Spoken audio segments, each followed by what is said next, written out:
जय श्री कृष्ण।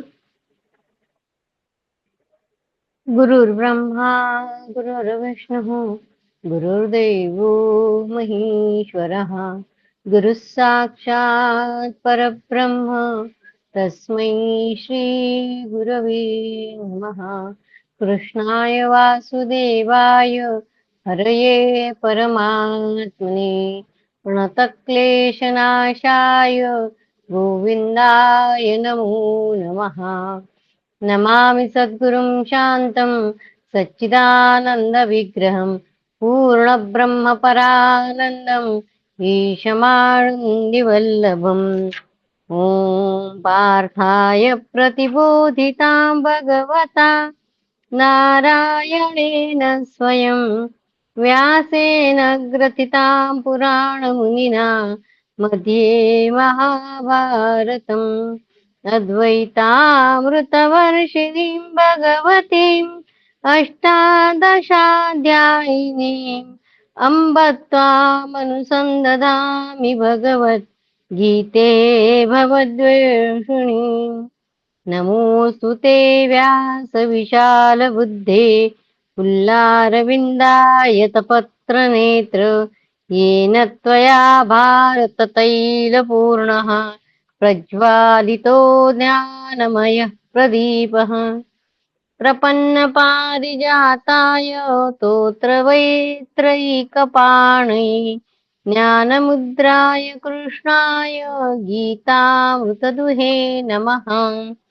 नारायणं नमस्कृत्य नरं चैव नरोत्तमं देवीं सरस्वतीं व्यासं ततो जयमुदीरये। जय श्री कृष्ण। कल हमारा द्यूत पर्व भाव संपूर्ण हुआ था। अभी अनुद्यूत पर्व अथ चतुसप्ततितमोऽध्याय। दुर्योधन का धृतराष्ट्र से अर्जुन की वीरता बतलाकर पुनः दूत क्रीड़ा के लिए पांडवों को बुलाने का अनुरोध, उनकी स्वीकृति। जन्मेजय ने पूछा, ब्राह्मण, जब कौरवों को यह मालूम हुआ कि पांडवों को रथ और धन के संग्रह से खांडव प्रस्थ जाने की आज्ञा मिल गई, तब उनके मन की अवस्था कैसे हुई? द्यूत में सब कुछ हार गए। हार जाने के बाद द्रौपदी को वर दिए धृतराष्ट्र ने और फिर से उनको सब कुछ वापस मिल गया है, तब कौरवों के मन की अवस्था कैसे हुई?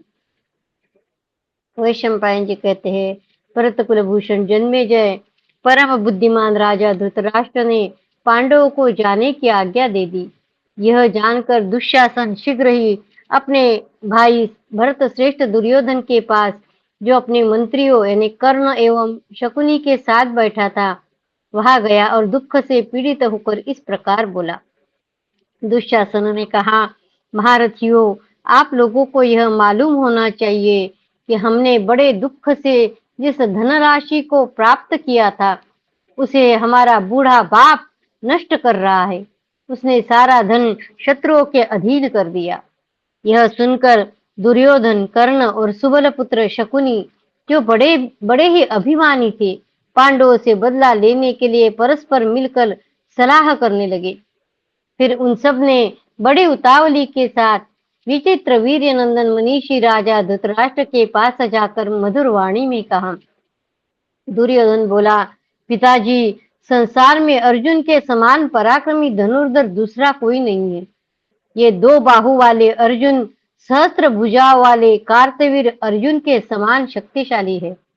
महाराज, अर्जुन ने पहले जो जो अचिंत्य साहस पूर्ण कार्य किए हैं, उनका वर्णन करता हूँ, सुनिए।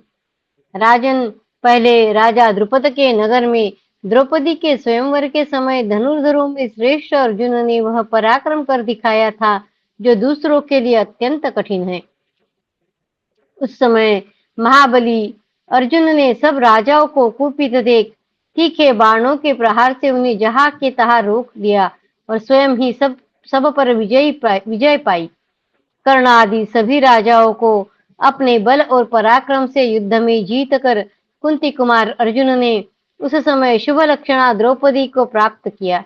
ठीक वैसे ही जैसे पूर्व काल में भीष्म जी ने संपूर्ण क्षत्रिय समुदाय में अपने बल पराक्रम से काशी राज की कन्या अंबा आदि को प्राप्त किया था।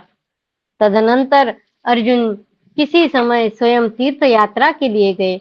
उस यात्रा में ही उन्होंने नागलोक में पहुंचकर परम सुंदरी नागराज कन्या उलिपि को उसके प्रार्थना करने पर विधिपूर्वक पत्नी रूप में ग्रहण किया।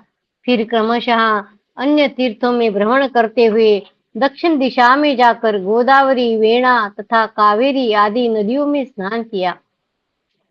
दक्षिण समुद्र के तट पर कुमारी तीर्थ में पहुंचकर अर्जुन ने अत्यंत शौर्य का परिचय देते हुए ग्राह रूप धारिणी 5 अप्सराओं का बलपूर्वक उद्धार किया।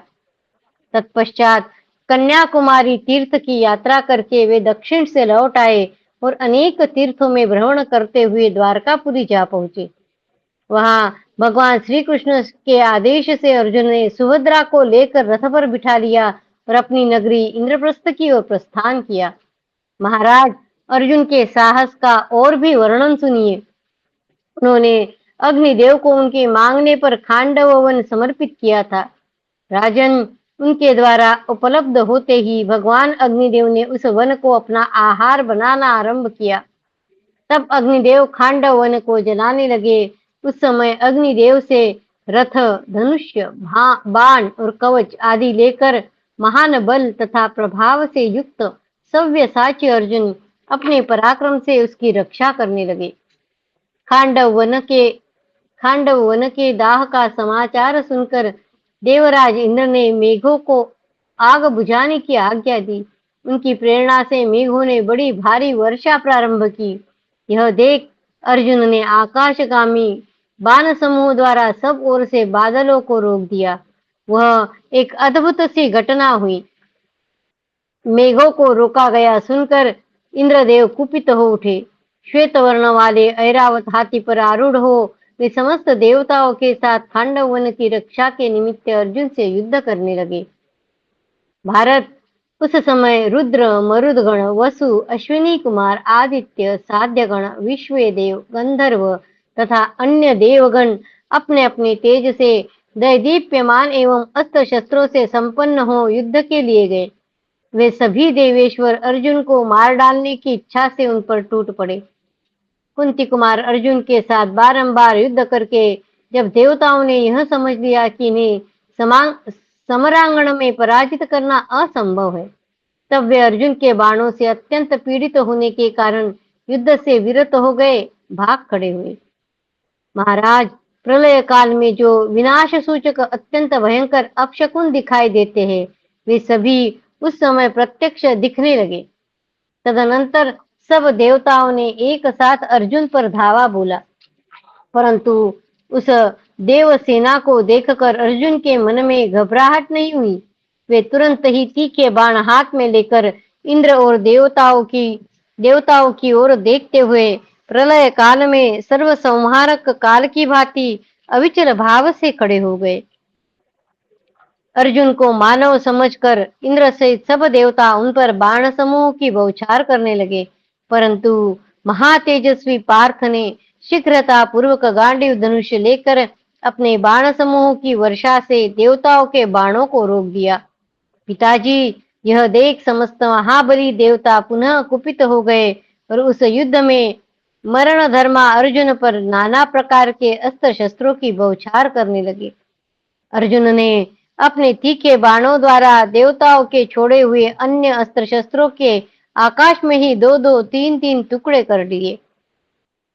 फिर अधिक क्रोध में भरकर अर्जुन ने अपने धनुष को इस प्रकार खींचा कि वह मंडलाकार दिखाई देने लगा और उसके द्वारा सब और तीखे सहायकों की वृष्टि करके सब देवताओं को घायल कर दिया।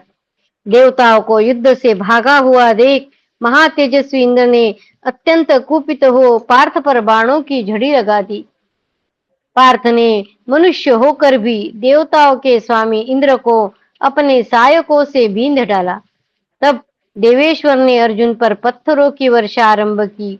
यह देख अर्जुन अत्यंत अमर्ष में भर गए और अपने बाणों द्वारा उन्होंने इंद्र की उस पाषाण वर्षा का निवारण कर दिया। तदनंतर देवराज इंद्र ने सव्यसाची अर्जुन के पराक्रम की परीक्षा लेने के लिए पुनः उस पर पाषाण वर्षा को पहले से भी अधिक बढ़ा दिया। यह देख पांडुनंदन अर्जुन इंद्र का हर्ष बढ़ाते हुए उस अत्यंत वेगशालिनी पाषाण वर्षा को अपने बाणों से विलीन कर दिया। तब इंद्र ने श्वेतवाहन अर्जुन को कुचल डालने की इच्छा से वृक्षों सहित अंगद नामक पर्वत, जो मंदराचल का एक शिखर है, को दोनों हाथों से उठाकर उनके ऊपर छोड़ दिया। यह देख अर्जुन ने अग्नि के समान प्रज्वलित और सीधे लक्ष्य तक पहुंचने वाले सहस्रों वेगशाली बाणों द्वारा उस पर्वतराज को खंड खंड कर दिया। साथ ही पार्थ ने उस युद्ध में बलपूर्वक बाण मारकर इंद्र को स्तब्ध कर दिया। महाराज, तदनंतर तेज और बल से संपन्न वीर धनंजय को युद्ध में जीतना असंभव जानकर इंद्र को अपने पुत्र के पराक्रम से वहां बड़ी प्रसन्नता प्राप्त हुई।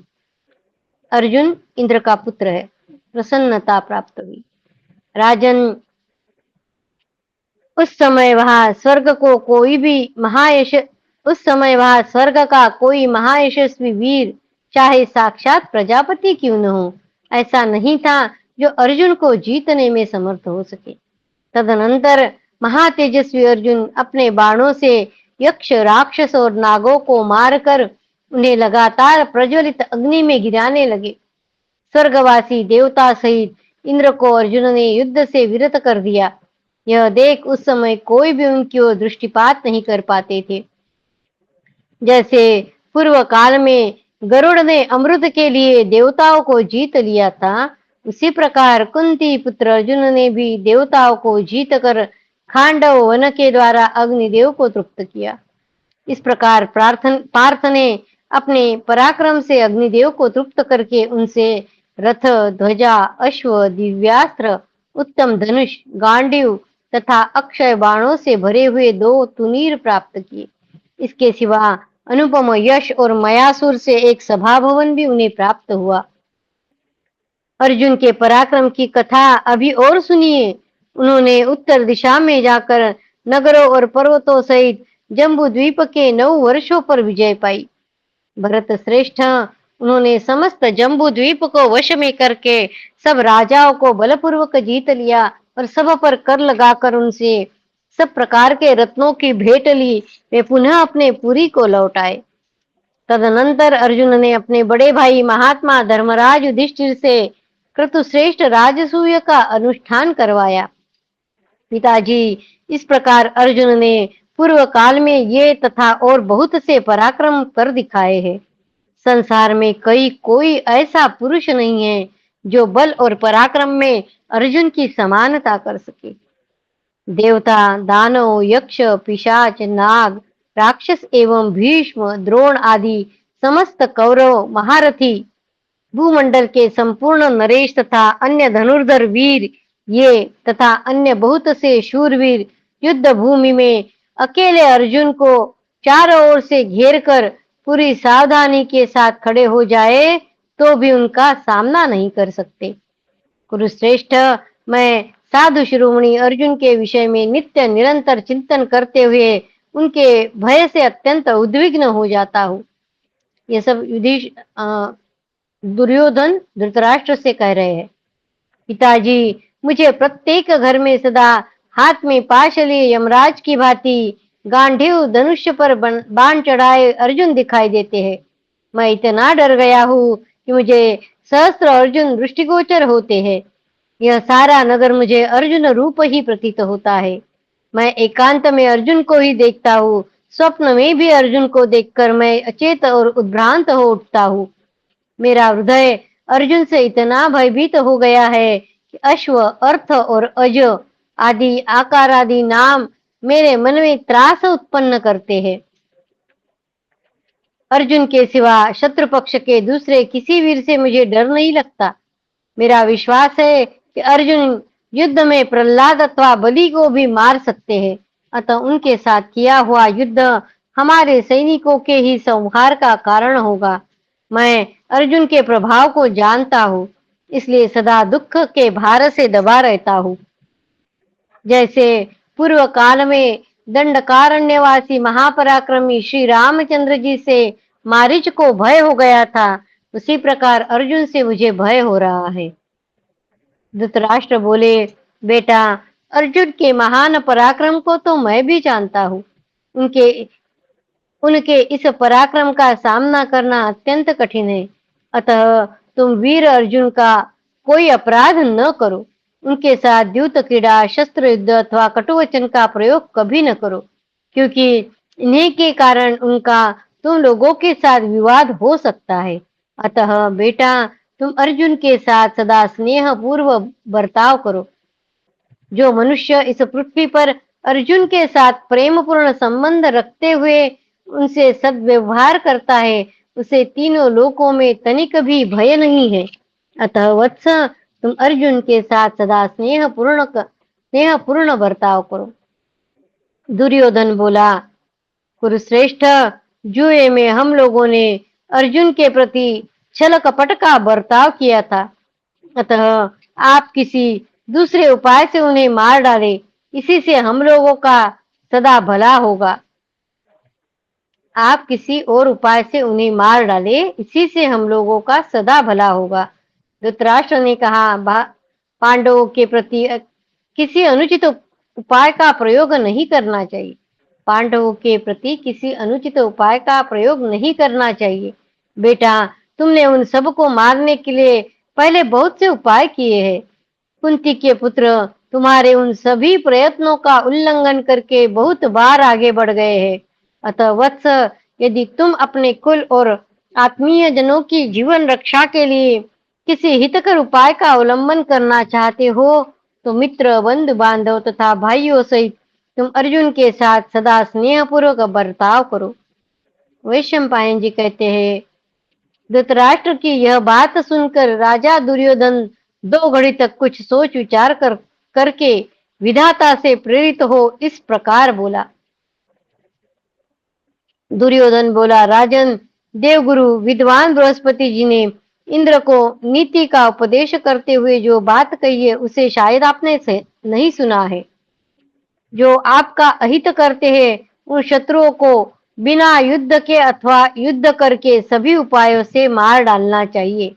जो आपका अहित करते हैं, उन शत्रुओं को बिना युद्ध के अथवा युद्ध करके सभी उपायों से मार डालना चाहिए। महाराज, यदि हम पांडवों के धन से सब राजाओं का सत्कार करके उन्हें साथ ले पांडवों से युद्ध करें, तो हमारा क्या बिगड़ जाएगा? हम पांडवों के धन से सब राजाओं का सत्कार करें, उन्हें साथ लेकर पांडवों से युद्ध करें, तो हमारा क्या बिगड़ जाएगा? क्रोध में भरकर काटने के लिए उद्यत हुए विषधर सर्पों को अपने गले में लटकाकर अथवा पीठ पर चढ़ाकर कौन मनुष्य उन्हें उसी अवस्था में छोड़ सकता है? अस्त्र शस्त्रों को लेकर रथ में बैठे हुए पांडव कुपित होकर क्रुद्ध विषधर सर्पों की भांति आपके कुल का संहार कर डालेंगे। हमने सुना है, अर्जुन कवच धारण करके 2 उत्तम तुनीर पीठ पर लटकाए हुए जाते हैं। वे बार बार गांडीव धनुष हाथ में लेते हैं और लंबी सांसें खींचकर इधर उधर देखते हैं। इसी प्रकार भीमसेन शीघ्र ही अपना रथ जोतकर भारी गदा उठाए बड़ी उतावली के साथ यहाँ से निकल गए हैं। नकुल अर्धचंद्र विभूषित ढाल एवं तलवार लेकर जा रहे हैं। सहदेव तथा राजा युधिष्ठिर ने भी विभिन्न चेष्टाओं द्वारा यह व्यक्त कर दिया है कि वे लोग क्या करना चाहते हैं।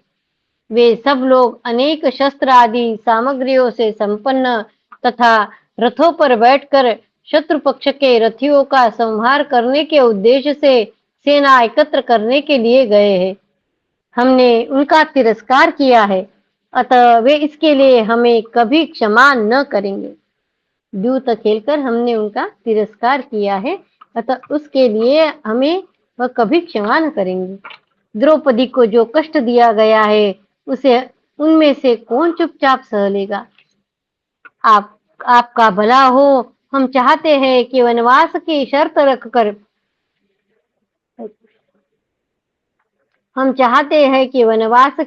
रखकर पांडवों के साथ फिर एक बार जुआ खेले। इस प्रकार इन्हें हम अपने वश में कर सकेंगे। जुए में हार जाने पर वे या हम मृगचर्म धारण करके महान वन में प्रवेश करें और 12 वर्ष तक वन में ही निवास करें। 13वें वर्ष में लोगों की जानकारी से दूर किसी नगर में रहे।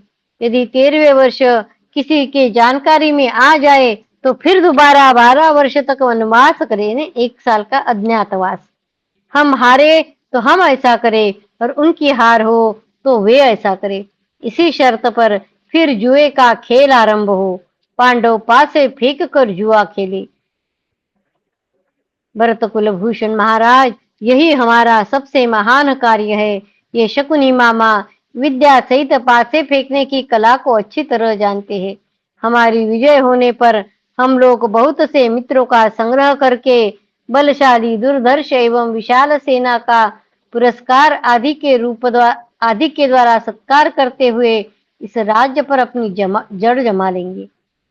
यदि 13वें वर्ष के अज्ञातवास की प्रतिज्ञा पूर्ण कर लेंगे तो हम उन्हें युद्ध में परास्त कर देंगे। शत्रुओं को संताप देने वाले नरेश, आप हमारे इस प्रस्ताव को पसंद करें। धृतराष्ट्र ने कहा, बेटा, पांडव लोग दूर चले गए हैं, तो भी तुम्हारी इच्छा हो तो उन्हें तुरंत बुला लाओ।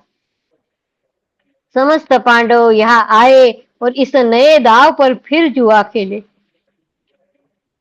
वैशंपायन जी कहते हैं, जन्मेजय तब द्रोणाचार्य, सोमदत्त, बाली, कृपाचार्य, विदुर, अश्वत्थामा, पराक्रमी युत्सु, भूरिश्रवा, पितामह भीष्म तथा महारथी विकर्ण सबने एक स्वर से इस निर्णय का विरोध करते हुए कहा, अब जुआ नहीं होना चाहिए, तभी सर्वत्र शांति बन रह सकती है। भावी अर्थ को देखने और समझने वाले सुहृद अपनी अनिच्छा प्रकट करते ही रह गए, परंतु दुर्योधनादि पुत्रों के प्रेम में आकर धृतराष्ट्र ने पांडव को बुलाने के लिए आदेश दे दिया।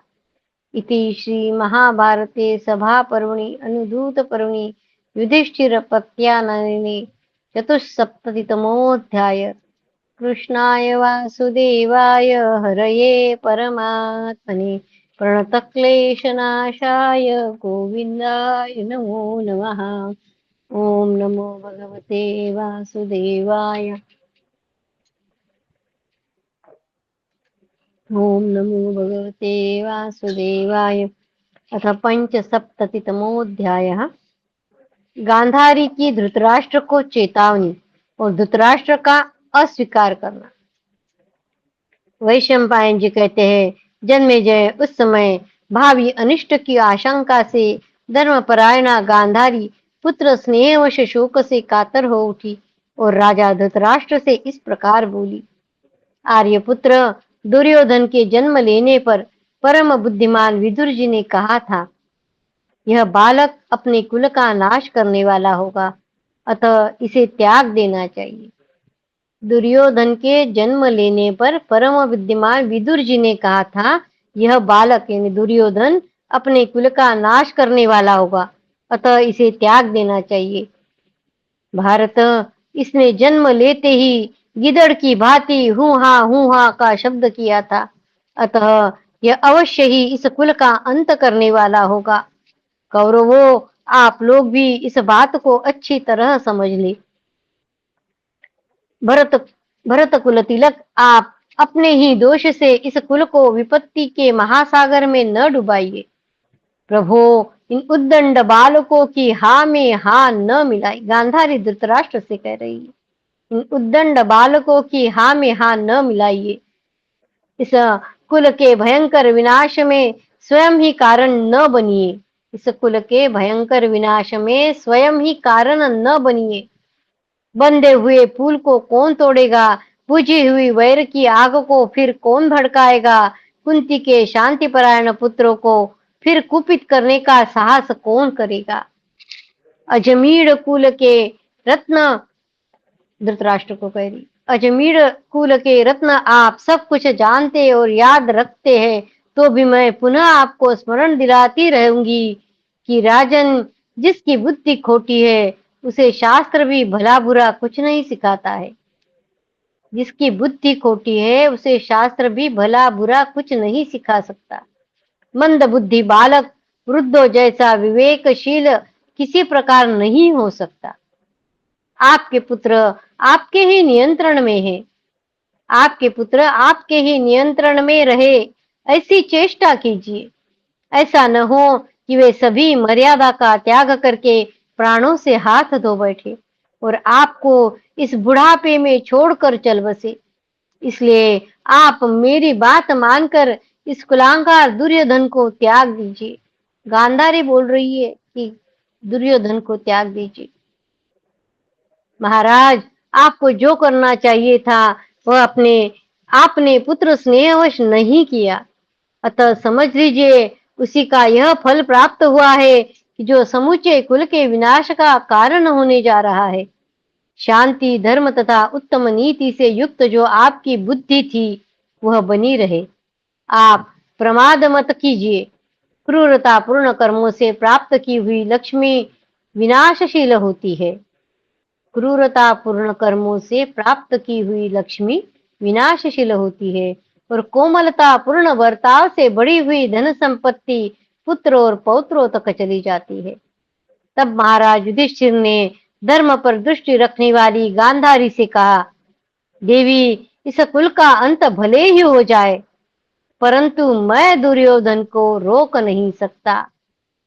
धृतराष्ट्र का इतना समझाने पर गांधारी के वो कह रहे हैं कि कुल का अंत हो जाए, पर मैं दुर्योधन को नहीं रोक सकता। ये सब जैसा चाहते हैं वैसा ही हो। पांडव लौट आए और मेरे पुत्र उनके साथ फिर जुआ खेले। इति श्री महाभारते सभा पर्वणि अनुद्यूत पर्वणि गांधारी वाक्ये पंचसप्ततितमोऽध्यायः। कृष्णाय वासुदेवाय हरये परमात्मने प्रणतक्लेशनाशाय गोविन्दाय नमो नमः। ओम नमो भगवते वासुदेवाय। ओम नमो भगवते वासुदेवाय। अथ षट्सप्ततितमोऽध्यायः। सबके मना करने पर भी धृतराष्ट्र की आज्ञा से युधिष्ठिर का पुनः जुआ खेलना और हारना। वैशंपायन जी कहते हैं, राजन, धर्मराज युधिष्ठिर इंद्रप्रस्थ के मार्ग में बहुत दूर तक चले गए थे। उस समय बुद्धिमान राजा धृतराष्ट्र की आज्ञा से प्रतिकामी उनके पास गया और इस प्रकार बोला, भरत कुलभूषण पांडुनंदन युधिष्ठिर, आपके पिता राजा धृतराष्ट्र ने यह आदेश दिया है कि तुम लौट आओ। आदेश बोल रहा है, आपके पिता राजा धृतराष्ट्र ने यह आदेश दिया है कि तुम लौट आओ। हमारी सभा फिर सदस्यों से भर गई है और तुम्हारी प्रतीक्षा कर रही है। तुम पासे फेंक कर जुआ खेलो। युधिष्ठिर ने कहा, समस्त प्राणी विधाता की प्रेरणा से शुभ और अशुभ फल प्राप्त करते हैं, उन्हें कोई टाल नहीं सकता। जान पड़ता है मुझे फिर जुआ खेलना पड़ेगा। देखो ये क्या कह रहे हैं, समस्त प्राणी विधाता की प्रेरणा से शुभ और अशुभ फल प्राप्त करते। शुभ और अशुभ जो फल है वो विधाता की इससे प्राप्त होता है, उसे कोई टाल नहीं सकता है। ऐसा जान पड़ता है कि मुझे फिर जुआ खेलना पड़ेगा। वृद्ध राजा धृतराष्ट्र की आज्ञा से जुए के लिए बुलावा हमारे कुल के विनाश का कारण है, यह जानते हुए भी मैं उनकी आज्ञा का उल्लंघन नहीं कर सकता। उनकी आज्ञा का उल्लंघन नहीं करना है, इसलिए वो फिर से जुआ खेलने जा रहे हैं, जबकि उनको पता है कि अपने कुल का विनाश हो सकता है। एक बार कर चुके हैं, फिर भी उनकी आज्ञा है, अपने पिता की आज्ञा है, इसलिए वो वहां फिर जा रहे हैं।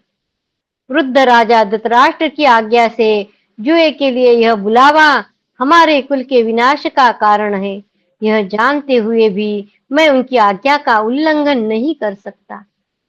वैशंपायन जी कहते हैं, जन्मेजय, किसी जानवर का शरीर स्वर्ण का हो यह संभव नहीं है, तथापि श्री राम स्वर्णमय प्रतीत होने वाले मृगों के लिए लुभा गए थे। जिनका पतन या पराभव निकट होता है उनकी बुद्धि प्राय अत्यंत विपरीत हो जाती है। उदाहरण देके बता रहे कि किसी जानवर का शरीर स्वर्ण का हो यह संभव नहीं है, फिर भी श्री राम जी उस स्वर्णमय प्रतीत होने वाले मृग के लिए लुभा गए, और जिनका पतन या पराभव निकट होता है, उनकी वृद्धि प्राय अत्यंत विपरीत हो जाती है। ऐसा कहते हुए पांडुनंदन युधिष्ठिर भाइयों के साथ पुनः लौट पड़े। वे शकुनी की माया को जानते थे, तो भी जुआ खेलने के लिए चले आए। महारथी भरत श्रेष्ठ पांडव पुनः उस सभा में प्रविष्ट हुए। उन्हें देखकर सुहृदों के मन में बड़ी पीड़ा होने लगी। प्रारब्ध के वशीभूत हुए कुंती कुमार संपूर्ण लोक के विनाश के लिए पुनः द्यूत क्रीड़ा आरंभ करने के उद्देश्य से चुपचाप वहां जाकर बैठ गए। शुकमुनि ने कहा, राजन भरत श्रेष्ठ, हमारे बूढ़े महाराज ने आपका जो सारा धन लौटा दिया है, वह बहुत अच्छा किया है। अब जुए के लिए एक ही दाव रखा जाएगा, उसे सुनिए। यदि आपने हम लोगों को जुए में हरा दिया, तो हम मृगचर्म धारण करके महान वन में प्रवेश करेंगे और 12 वर्ष वहां रहेंगे। 13वां वर्ष हम जन समूहों में लोगों से अज्ञात रहकर पूरा करेंगे, और यदि हम 13वें वर्ष में लोगों की जानकारी में आ जाए, तो फिर दोबारा 12 वर्ष वन में रहेंगे। यदि हम जीत गए, तो आप लोग द्रौपदी के साथ 12 वर्षों तक मृगचर्म धारण करते हुए वन में रहेंगे। आपको भी 13वां वर्ष जन समूह में लोगों से अज्ञात रहकर व्यतीत करना पड़ेगा, और यदि ज्ञात हो गए, तो फिर दोबारा 12 वर्ष वन में रहना होगा। 13वां वर्ष पूर्ण होने पर हम या आप फिर वन से आकर यथोचित रीति से अपना अपना राज्य प्राप्त कर सकते हैं। यहाँ उन्होंने कहा है कि 13वां वर्ष पूर्ण होने पर हम या आप वन से आकर यथोचित रीति से अपना अपना राज्य प्राप्त कर सकते हैं, ये शर्त है। भरतवंशी युधिष्ठिर, इसी निश्चय के साथ आप आइए और पुनः पासा फेंक कर हम लोगों के साथ जुआ खेलिए। यह सुनकर सभासदों ने सभा में अपने हाथ ऊपर उठाकर अत्यंत उद्विग्न चित्त हो बड़ी घबराहट के साथ कहा। सभासद बोले, ओहो, धिक्कार है, ये भाई बंधु भी युधिष्ठिर को उनके ऊपर आने वाले महान भय की बात नहीं समझाते। पता नहीं ये भरत श्रेष्ठ युधिष्ठिर अपनी बुद्धि के द्वारा इस भय को समझे या न समझे। वैशंपायन जी कहते हैं, जन्मेजय लोगों की तरह तरह की बातें सुनते हुए भी राजा युधिष्ठिर लज्जा के कारण तथा धृतराष्ट्र के आज्ञा पालन रूप धर्म की दृष्टि से पुनः जुआ खेलने के लिए उद्यत हो गए। परम बुद्धिमान युधिष्ठिर जुए का परिणाम जानते थे। परम बुद्धिमान युधिष्ठिर जुए का परिणाम जानते थे, तो भी यह सोचकर कि संभवतः कुरुकुल का विनाश बहुत निकट है, वे द्यूत क्रीड़ा में प्रवृत्त हो गए। युधिष्ठिर बोले, शकुने, स्वधर्म पालन में संलग्न रहने वाला मेरे जैसा राजा जुए के लिए बुलाए जाने पर कैसे पीछे हट सकता था? अतः मैं तुम्हारे साथ खेलता हूँ। वैशंपायन जी कहते हैं, जन्मेजय, उस समय धर्मराज युधिष्ठिर प्रारब्ध के वशीभूत हो गए थे। महाराज उन्हें भीष्म, द्रोण, बुद्धिमान विदुर जी दोबारा जुआ खेलने से रोक रहे थे। युत्सु, कृपाचार्य तथा संजय भी मना कर रहे थे। गांधारी, कुंती, भीम, अर्जुन, नकुल, सहदेव, वीर विकर्ण, द्रौपदी, अश्वत्थामा, सोमदत्त तथा बुद्धिमान बाल्लिक भी बारंबार रोक रहे थे, तो भी राजा युधिष्ठिर भावी के वश होने के कारण जुए से नहीं हटे। शकुनी ने कहा, राजन, हम लोगों के पास बैल, घोड़े और बहुत सी दुधारू गौवे है। भेड़ बकरियों की तो गिनती ही नहीं है। हाथी, खजाना, दास दासी सदा तथा स्वर्ण सब कुछ है। फिर भी इन्हें छोड़कर एकमात्र वनवास का निश्चय ही हमारा दाव है। पांडवों, आप लोग या हम जो भी हारेंगे, उन्हें वन में जाकर रहना पड़ेगा। केवल 13वें वर्ष में किसी जन समूह में अज्ञात भाव से रहना होगा। नरश्रेष्ठगण, हम इसी निश्चय के साथ जुआ खेले। वनवास की शर्त रखकर केवल एक ही बार पासा फेंकने से जुए का खेल पूरा हो जाएगा। युधिष्ठिर ने उसकी बात स्वीकार कर ली। तत्पश्चात सुबल पुत्र शकुनी ने पासा हाथ में उठाया, उसे फेंक कर युधिष्ठिर से कहा, मेरी जीत हो गई। इति श्री महाभारते सभा पर्वणि अनुद्यूत पर्वणि पुनर्युधिष्ठिर पराभवे षट्सप्ततितमोऽध्यायः। कृष्णाय वासुदेवाय हरये परमात्मने प्रणतक्लेशनाशाय गोविन्दाय नमो नमः। ॐ नमो भगवते वासुदेवाय। ॐ नमो भगवते वासुदेवाय। अथ सप्ततितमोऽध्यायः। दुशासन द्वारा पांडवों का उपहास एवं भीम, अर्जुन, नकुल और सहदेव की शत्रुओं को मारने के लिए भीषण प्रतिज्ञा। वैशंपायन जी कहते हैं, राजन, तदनंतर जुए में हारे हुए कुंती के पुत्रों ने वनवास की दीक्षा ली और क्रमशः सबने मृगचर्म उत्तरीय वस्त्र के रूप में धारण किया। जिनका राज्य छिन गया था वे शत्रुदमन पांडव जब मृगचर्म से अपनी अंगों को ढककर वनवास के लिए प्रस्थित हुए, उस समय दुशासन ने सभा में उनको लक्ष्य करके कहा, धृतराष्ट्रपुत्र महामना राजा दुर्योधन का समस्त भूमंडल पर एक छत्र राज्य हो गया। पांडव पराजित होकर बड़ी भारी विपत्ति में पड़ गए। आज वे पांडव समान मार्गों से जिन पर आए हुए की आज वे पांडव समान मार्गों से जिन पर आए हुओं की भीड़ के कारण जगह नहीं रही है, वन को चले जा रहे हैं। हम लोग अपने प्रतिपक्षियों से गुण और अवस्था दोनों में बड़े हैं, अतः हमारा स्थान उनसे बहुत ऊंचा है, दुशासन कह रहा है। कुंती के पुत्र दीर्घ काल तक के लिए अनंत दुख रूप नरक में गिरा दिए गए हैं। ये सदा के लिए सुख से वंचित तथा राज्य से हीन हो गए हैं। जो लोग पहले अपने धन से उन्मत्त हो धृतराष्ट्र पुत्रों की हंसी उड़ाया करते थे, वे ही पांडव आज पराजित हो अपने धन वैभव से हाथ धोकर वन में जा रहे हैं। सभी पांडव अपने शरीर पर जो विचित्र कवच और चमकीले दिव्य वस्त्र है, उन सबको उतार कर मृगचर्म धारण कर ले। जैसा कि शकुनी ने भाव को स्वीकार करके ये लोग जुआ खेले हैं। जो अपनी बुद्धि में सदा ही अभिमान लिए बैठे थे कि हमारे जैसे पुरुष तीनों लोकों में नहीं है, वे ही पांडव आज विपरीत अवस्था में पहुंचकर थोथे तिलकों की भांति निस्सत्व हो गए हैं। अब इन्हें अपनी स्थिति का ज्ञान होगा। इन मनस्वी और बलवान पांडवों को यह मृगचर्म वस्त्र तो देखो, जिसे यज्ञ में महात्मा लोग धारण करते हैं। मुझे तो इनके शरीर पर ये मृगचर्म यज्ञ की दीक्षा के अधिकार से रहित जंगली कोल भीलों के चर्ममय वस्त्र के समान ही प्रतीत होते हैं। महाबुद्धिमान सोमकवंशी राजा द्रुपद ने अपनी कन्या पांचाली को पांडवों के लिए देकर कोई अच्छा काम नहीं किया है। द्रौपदी के पति ये कुंती पुत्र नीरे नपुंसक ही है। द्रौपदी जो सुंदर महीन कपड़े पहना करते थे, उन्हीं पांडवों को वन में निर्धन, अप्रतिष्ठित और मृगचर्म की चादर ओढ़े देख तुम्हें क्या प्रसन्नता होगी। अब तुम किसी अन्य पुरुष को जिसे चाहो अपना पति बना लो। वे ये समस्त कौरव क्षमाशील, जितेंद्रिय तथा उत्तम धन वैभव से संपन्न है। इन्हीं में से किसी को अपना पति चुन लो, जिससे यह विपरीत काल निर्धनावस्था तुम्हें संतप्त न कर सके।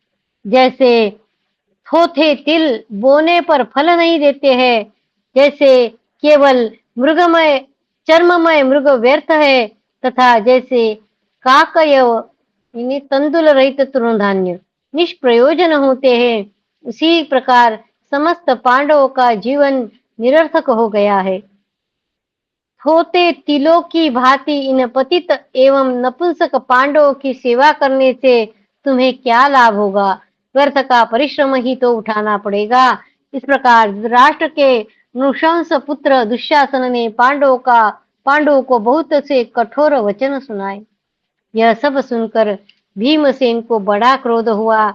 जैसे हिमालय की गुफा में रहने वाला सिंह गिदड़ के पास जाए, उसी प्रकार वे सहसा दुशासन के पास पहुंचे और रोष पूर्वक उसे रोककर जोर जोर से फटकारते हुए बोले। भीमसेन ने कहा, क्रूर एवं नीच दुशासन, तू पापी मनुष्यों द्वारा प्रयुक्त होने वाली ऊंची ऊंची बात बक रहा है। अरे तो अपने बाहुबल से नहीं, शकुनी के छल विद्या के प्रभाव से आज राजाओं के मंडली में अपने मुंह से अपनी बड़ाई कर रहा है। जैसे यहाँ तू अपने वचन रूपी बाणों से हमारे मर्म स्थानों में अत्यंत पीड़ा पहुंचा रहा है, उसी प्रकार जब युद्ध में मैं तेरा हृदय विदीर्ण करने लगूंगा, उस समय तेरी कही हुई इन बातों की याद दिलाऊंगा। जो लोग क्रोध और लोभ के वशीभूत हो तुम्हारे रक्षक बनकर तुम्हारे पीछे पीछे चलते हैं, उन्हें उनके संबंधियों सहित यमलोक भेज दूंगा। वैशंपायन जी कहते हैं, जन्मेजय मृग चर्म धारण किए भीमसेन को ऐसी बातें करते देख निर्लज्ज दुशासन कौरवों के बीच में उनकी हंसी उड़ाते हुए नाचने लगा और बोला, ओ बैल कहकर उन्हें पुकारने लगा। उस समय भीम का मार्ग धर्मराज युधिष्ठिर ने रोक रखा था, अन्यथा वे दुशासन को जीता न छोड़ते। भीमसेन बोले, ओ नृशंस दुशासन, तेरे ही मुख से ऐसी कठोर बातें निकल सकती है। तेरा सिवा दूसरा कौन है जो छल कपट से धन पाकर इस तरह आप ही अपनी प्रशंसा करेगा। मेरी बात सुन ले, यह कुंती पुत्र भीमसेन यदि युद्ध में तेरी छाती फाड़ कर तेरा रक्त न पिए तो इस पुण्य लोक की प्राप्ति न होगी। मैं तुझसे सच्ची बात कह रहा हूँ, शीघ्र ही वह समय आने वाला है जबकि समस्त धनुर्धारों को देखते देखते मैं युद्ध में धृतराष्ट्र के सभी पुत्रों का वध करके शांति प्राप्त करूंगा। वैशंपायन जी कहते हैं, जन्मेजय जब पांडव लोग सभा भवन से निकले, उस समय मंद बुद्धि राजा दुर्योधन हर्ष में भरकर सिंह के समान मस्तानी चाल से चलने वाले भीमसेन की खिल्ली उड़ाते हुए उनकी चाल की नकल करने लगा। दुर्योधन यह देख भीमसेन अपने आधे शरीर को पीछे की ओर मोड़कर कहा, ओ मूढ़, केवल दुशासन के रक्तपान द्वारा ही मेरा कर्तव्य पूरा नहीं हो जाता है। तुझे भी संबंधियों सहित शीघ्र ही यमलोक भेजकर तेरे इस परिहास की याद दिलाते हुए उसका समुचित उत्तर दूंगा। इस प्रकार अपना अपमान होते देख बलवान एवं मानी भीमसेन क्रोध को किसी प्रकार रोककर राजा युधिष्ठिर के पीछे कौरव सभा से निकलते हुए इस प्रकार बोले। भीमसेन ने कहा, मैं दुर्योधन का वध करूंगा, अर्जुन कर्ण का संहार करेगा और इस जुआरी शकुनी को सहदेव मार डालेगा। साथ ही इस भारी सभा में मैं पुनः एक बहुत बड़ी बात कह रहा हूँ। मेरा यह विश्वास है कि देवता लोग मेरी यह बात सत्य करके दिखाएंगे।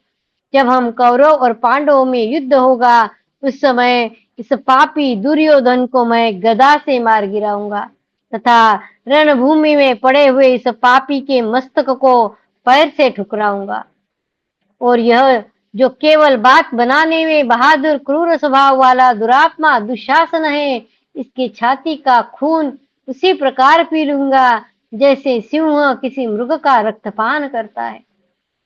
अर्जुन ने कहा, आर्य भीमसेन, साधु पुरुष जो कुछ करना चाहते हैं उसे इस प्रकार वह वाणी द्वारा सूचित नहीं करते। अर्जुन कह रहा है कि साधु पुरुष जो कुछ करना चाहते हैं उसे इस प्रकार वाणी द्वारा सूचित नहीं करते हैं। आज से 14वें वर्ष में जो घटना घटित होगी उसे स्वयं ही लोग देखेंगे। भीमसेन बोले, यह भूमि दुर्योधन, कर्ण, दुरात्मा शकुनी तथा चौथे दुशासन के रक्त का निश्चय ही पान करेगी। अर्जुन ने कहा, भैया भीमसेन, जो हम लोगों के दोष ही ढूंढा करता है, हमारे दुख देखकर प्रसन्न होता है, कौरवों को बुरी सलाह देता है और व्यर्थ बढ़ बढ़कर बातें बनाता है उस कर्ण को मैं आपकी आज्ञा से अवश्य युद्ध में मार डालूंगा। अपने भाई भीमसेन का प्रिय करने की इच्छा से अर्जुन यह प्रतिज्ञा करता है कि युद्ध में कर्ण और उसके अनुगामियों को भी बाण द्वारा मार डालूंगा। दूसरे भी जो नरेश बुद्धि के व्यामोहवश हमारे विपक्ष में होकर युद्ध करेंगे, उन सबको अपने तीक्ष्ण सहायकों द्वारा मैं यमलोक पहुंचा दूंगा। यदि मेरा सत्य विचलित हो जाए तो हिमालय पर्वत अपने स्थान से हट जाए, सूर्य की प्रभा नष्ट हो जाए और चंद्रमा से उसकी शीतलता दूर हो जाए। अर्थात जैसे हिमालय अपने स्थान से नहीं हट सकता, सूर्य की प्रभा नष्ट नहीं हो सकती, चंद्रमा से उसकी शीतलता दूर नहीं हो सकती, वैसे ही मेरे वचन मिथ्या नहीं हो सकते। यदि आज से 14वें वर्ष में दुर्योधन सत्कार पूर्वक हमारा राज्य हमें वापस न देगा, तो ये सब बातें सत्य होकर रहेगी। वैशंपायन जी कहते हैं, जन्मेजय अर्जुन के ऐसा कहने पर परम सुंदर प्रतापी वीर माद्रीनंदन सहदेव ने अपनी विशाल भुजा ऊपर उठाकर शकुनी के वध की इच्छा से इस प्रकार कहा। उस समय उनके नेत्र क्रोध से लाल हो रहे थे और वे फुफकारते हुए सर्प की भांति उच्छ्वास ले रहे थे। सहदेव ने कहा, ओ गांधार निवासी क्षत्रिय कुल के कलंक मूर्ख शकुने, जिन्हें तू पासे समझ रहा है वे पासे नहीं है। उनके रूप में तूने युद्ध में तीखे बाणों का वर्ण किया है। आर्य भीमसेन ने बंधु बांधवों से तेरे विषय में जो कुछ बात कही है, मैं उसे अवश्य पूर्ण करूंगा। तुझे अपने बचाव के लिए जो कुछ करना हो वह सब कर डाल। सुबल कुमार, यदि तू क्षत्रिय धर्म के अनुसार संग्राम में डटा रह जाएगा, तो मैं वेग पूर्वक तुझे तेरे बंधु बांधवों सहित अवश्य मार डालूंगा। राजन, सहदेव की बात सुनकर मनुष्यों में परम दर्शनीय रूप वाले नकुल ने भी यह बात कही। नकुल बोले, दुर्योधन के प्रिय साधन में लगे हुए जिन धृतराष्ट्र पुत्रों ने इस द्यूत सभा में द्रुपद कुमारी कृष्णा को कठोर बातें सुनाई है, काल से प्रेरित हो मौत के मुंह में जाने की इच्छा रखने वाले दुराचारी बहुसंख्यक धृतराष्ट्र कुमारों को मैं यमलोक का अतिथि बना दूंगा। धर्मराज की आज्ञा से द्रौपदी का प्रिय करते हुए मैं सारी पृथ्वी को धृतराष्ट्र पुत्रों से सूनी कर दूंगा। इसमें अधिक देर नहीं है। वैशंपायन जी कहते हैं, राजन, इस प्रकार सभी पुरुष शिव व महाबाहु पांडव बहुत से प्रतिज्ञा करके राजा धृतराष्ट्र के पास गए। इति श्री महाभारते सभा पर्वणि अनुद्यूत पर्वणि पांडव प्रतिज्ञा करणे सप्तसप्ततितमोऽध्यायः। कृष्णाय वासुदेवाय हरये परमात्मने प्रणतक्लेशनाशाय गोविन्दाय नमो नमः। ओम नमो भगवते वासुदेवाय। ओम नमो भगवते वासुदेवाय। अथ अष्टसप्ततितमोऽध्यायः। युधिष्ठिर का धृतराष्ट्र आदि से विदा लेना, विदुर को कुंती को अपने यहाँ रखने का प्रस्ताव और पांडवों को धर्म पूर्वक रहने का उपदेश देना।